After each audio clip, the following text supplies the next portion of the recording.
As I've said in a number of my other videos, if you're going to own and drive one of these older Mercedes-Benzes on a regular basis, you need to learn how to work on it. It's getting now so it's hard to even find a shop that's willing to work on, let alone find one that knows how to fix it properly. And with the W123 chassis, which are probably the most popular older Mercedes-Benz out there, particularly the diesels, if you're going to own and drive one of these, eventually you're going to have to deal with some problems related to the doors. I can guarantee it, because as these cars age, there's a number of problems that crop up.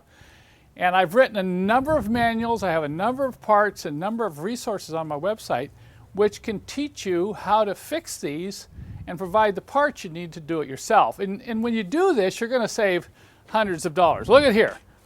I've got this front door, the window wasn't going up and down, so I had to remove the old window regulator, and I've got this replacement good used window regulator ready to go in. Now that required, of course, taking off the door panel.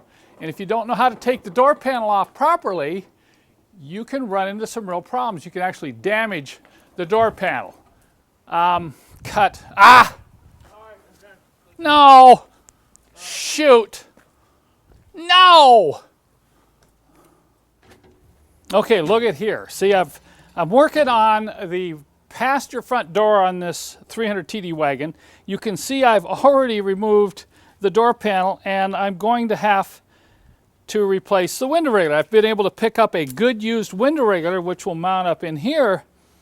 And if you do this yourself, it's only going to cost you $100 to $150 probably to find a good used unit. But if you were to take this into a shop to have them fix your window regulator, and they try to source a brand new one of these from Mercedes-Benz, you could be into this over $500.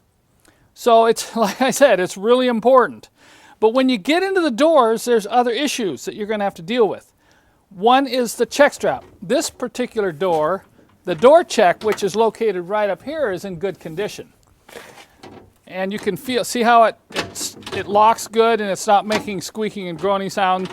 It gives me a chance to check out the vacuum actuator for the door locks using my handy vacuum hand pump pressure tester. But up here I got a broken chrome door pull. And of course everything needs to be lubricated. So just in this particular instance, I've got a number of issues that need attention when I've only started to replace the regulator. And these are things that will never get done at a shop. Unless you tell them specifically, they're not going to go in and lubricate everything properly and check all the other components over. They're just going to replace the regulator. So that's another good reason why you want to learn to work on these cars yourself. Now let me show you this right rear door, particularly the door check strap. You know, when you open it up, it kind of stops right in here. It doesn't feel right. It feels like it's locked in. And of course, if I pull on it, you can hear the snap, the crunching noise. The window regulator on this particular door is also running very slowly, so it probably needs lubrication. If it's not lubricated, you're going to destroy, or I will destroy, the regulator. The latching mechanism here doesn't feel quite right. A little stiff. This needs lubrication in here. And I think I've got a slow door lock. This knob's going down very slowly, so this is going to need attention too. Now I haven't even looked at the other two door panels, but I'm sure there's issues related to those because once again, this car is over 30 years old. If you've watched my other videos, I've already talked about a number of these issues. If you've worked on your old Mercedes a lot and you visited my website and bought some of my manuals or products, this video is probably a little redundant. But this video is really for you that are watching this. You've just acquired a Mercedes diesel, an old W123 chassis, and you want to start doing some work on it yourself.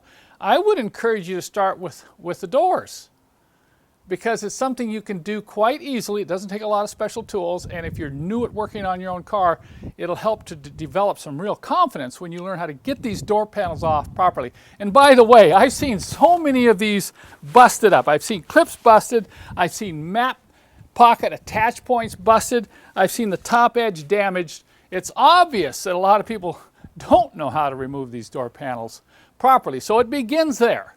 And if you're wondering where you're going to get the information and the tools, what little tools you need, and the parts to repair this, I highly encourage you to visit my website, Mercedessource.com. I've worked on a lot of resources for W123 owners, and you'll be able to go there. You'll be able to put in the search box if you're looking for manuals, if you're looking for video instructions, if you're looking for parts.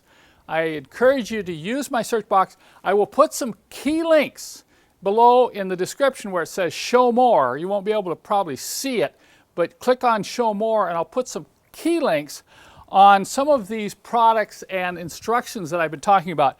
And I want to encourage you, don't be afraid to tackle some of these problems yourself, and there's probably no better place to start than inside your doors.